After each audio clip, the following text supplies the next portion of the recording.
Hi friends, welcome to my channel mister SLN Rao. ఇప్పటి వరకు మన ఛానల్ సబ్స్క్రైబ్ చేయకపోతే సబ్స్క్రైబ్ చేయండి, లైక్ చేయండి, షేర్ చేయండి ఫ్రెండ్స్. ఈరోజు మన టాపిక్ వచ్చి ఓల్డ్ కాయిన్స్ గురించి తెలుసుకుందాం.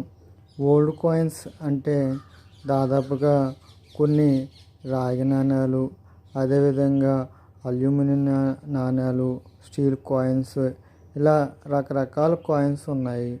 ఇందులో ముఖ్యంగా అల్యూమినియం కాయిన్స్ వచ్చి 1 పైసా, 2 పైసా, 3 పైసా, 5 పైసా, 10 పైసా, 20 పైసా, ఇలా రకరకాల కాయిన్స్ అల్యూమినియం కాయిన్స్ ఉన్నాయి. అదేవిధంగా స్టీల్ కాయిన్స్ వచ్చి 25 పైసా, 10 పైసా, 1 రూపీ, ఇలాగా కాయిన్స్ ఉన్నాయి.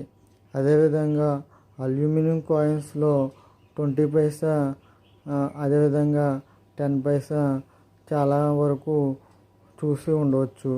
కానీ 1960-70 దశకంలో రాగి 20 పైసా నాణ్యాలు చాలామంది చూడకపోయి ఉండవచ్చు.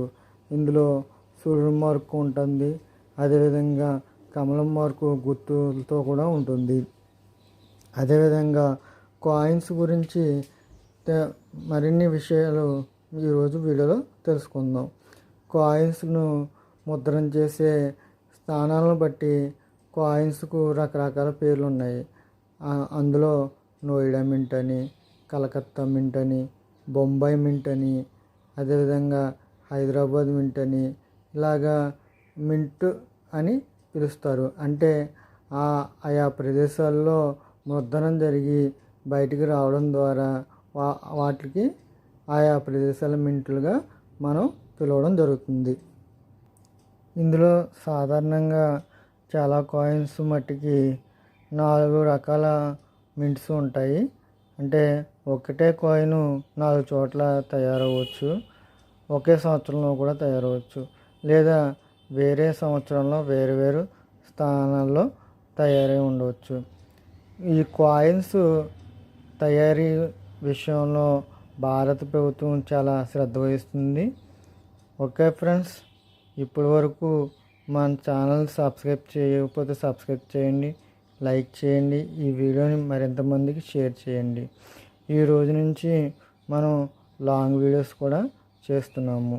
సో ఫ్రెండ్స్, మీరందరూ సపోర్ట్ చేసి మన ఛానల్ని ముందుకు తీసుకెళ్ళవలసిందిగా కోరుకుంటున్నాను. Okay, thank you very much. Hi friends,